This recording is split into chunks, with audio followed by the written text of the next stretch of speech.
আসসালামু আলাইকুম সুপ্রিয় দর্শক, আজকের মতো আরেকটি 4 ডিমের পাউন্ড কেক আমি তৈরি করে দেখাবো। আর আজকের এই কেকটুকু যে বানাবেন সে বলবে যে অনেক মজাদার একটি কেক। আজকে আমি যে কেকটা তৈরি করব তার জন্য এখানে একটি মিক্সিং বোল নিয়েছি, আর আমি 4টি রুম টেম্পারেচারে থাকা 4টি ডিম নিয়েছি। 1 কাপ চিনি দিয়ে দিচ্ছি,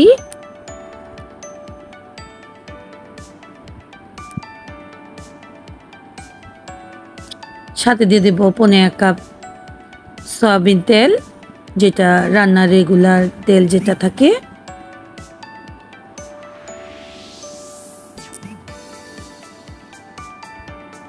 সাথে দিচ্ছি ভ্যানিলা এসেন্স 1 চা চামচ, আর সামান্য পরিমাণ একটু লবণ দিয়ে দিচ্ছি 1 চিমটি।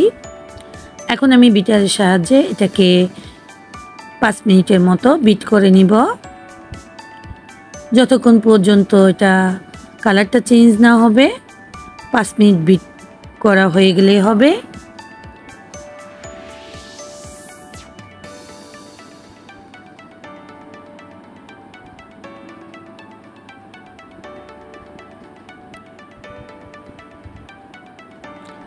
আজকের এই কেকটুকু অনেক সুন্দর, আশা করছি আপনাদের ভালো লাগবে।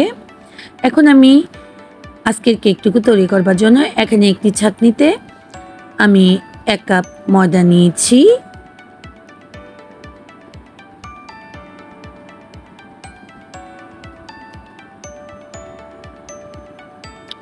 সাথে দিয়ে দিব 1 চা চামচ বেকিং পাউডার,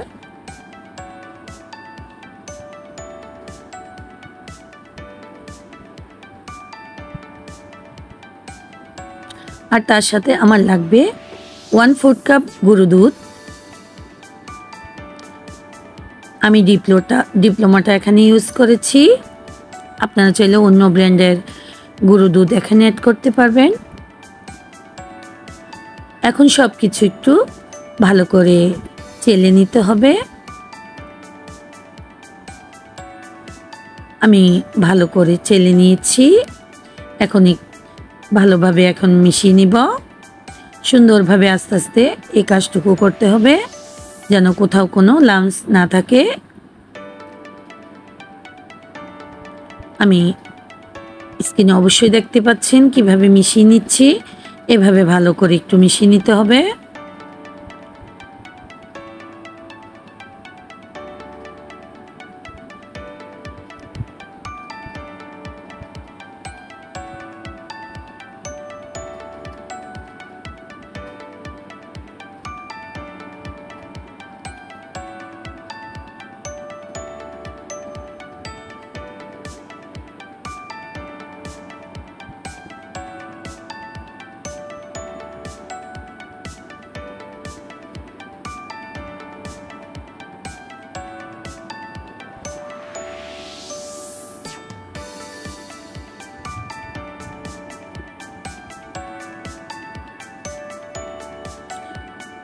আমার মেশানো হয়ে গিয়েছে, আমি ভালো করে এটাকে মিশিয়ে নিয়েছি।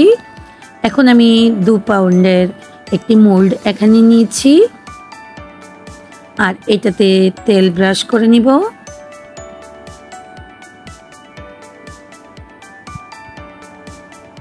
আমি আজকের এই কেকটি স্কোয়ার শেপে বানিয়ে নিব, আপনারা চাইলে রাউন্ড শেপেও করতে পারবেন, সেটা আপনাদের পছন্দ অনুযায়ী।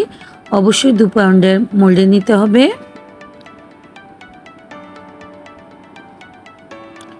আমি চতুর্পাশে ভালো করে তেলটা ব্রাশ করে নিয়েছি। এখন আমি 1 টুকরো বেকিং পেপার এখানে দিয়ে দিচ্ছি। আমি পুরোটাতে দিইনি, মাঝে একটু দিয়েছি, আপনারা চাইলে পুরোটাতে দিয়ে নিতে পারবেন।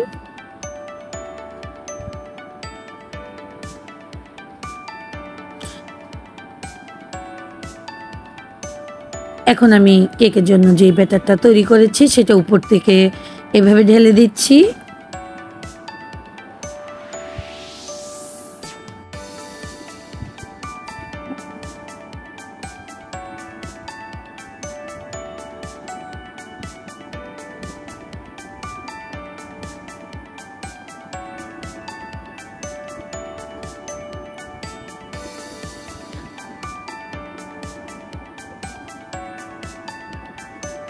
আমি পুরো কেকের ব্যাটারটুকু দিয়ে একটু ঝাঁকিয়ে নিচ্ছি।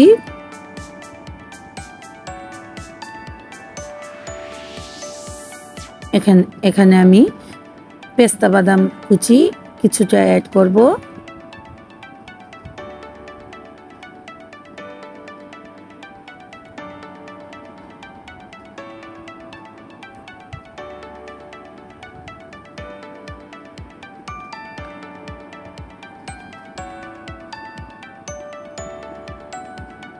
আর সাথে দিয়ে দিব কিছু কিশমিশ।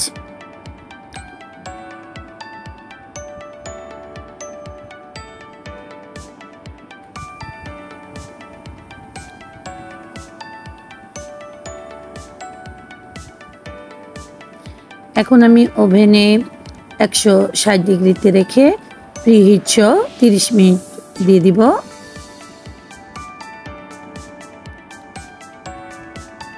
এখন 5 মিনিট প্রিহিট হবার পর আমি কেকটা বেক হওয়ার জন্য দিয়ে দিচ্ছি।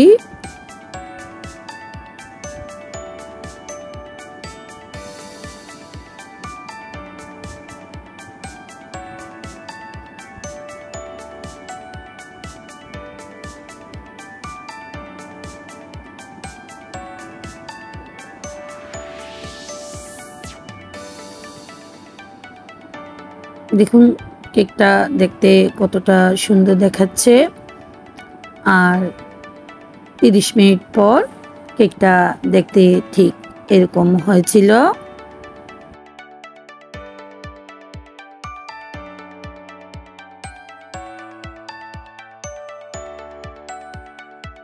আর 30 মিনিট পর এটাকে আমি ওভেন থেকে এখন নামিয়ে ফেলবো। আর দেখুন ঠান্ডা হবার পর আমি একটি বেড কাটার দিয়ে কেটে নিচ্ছি। প্রথমে চতুর্পাশটাকে একটু ছুটিয়ে নিব।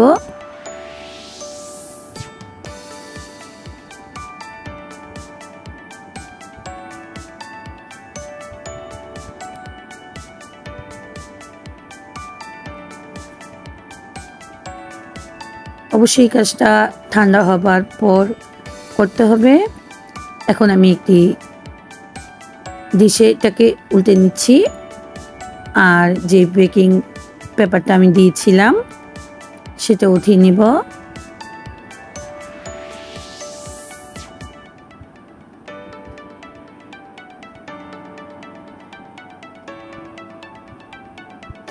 এখন আমি ব্রেড কাটারের সাহায্যে এগুলোকে পিস করে নিচ্ছি।